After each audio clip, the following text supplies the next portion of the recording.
A'udzu billahi minasyaitonir rajim. Bismillahirrahmanirrahim. Ah, Matindi pa sa sikat ng araw itong aking sasabihin.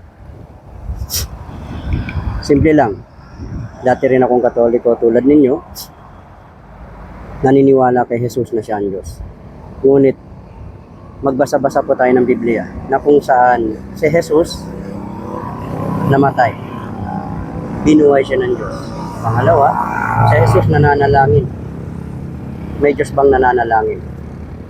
Pangatlo, kung Diyos si Jesus, nung naipako siya ng mga tao, naipako sa krus, at hihingi siya ng tulong sa Diyos. May Diyos bang humihingi ng tulong? May Diyos bang nananalangin? May Diyos bang namamatay? Pag-isipan po natin ito mabuti. Kaya ako napamuslim. Dahil si Jesus nananalangin. Yun lamang po. Naway, nakakurot ako sa inyong puso't isipan. Pag-isipan niyo pong mabuti. Kung dapat pa bang ipagpatuloy ang paniniwalang Diyos sa Jesus. Yun lamang po. Assalamualaikum warahmatullahi wabarakatuh.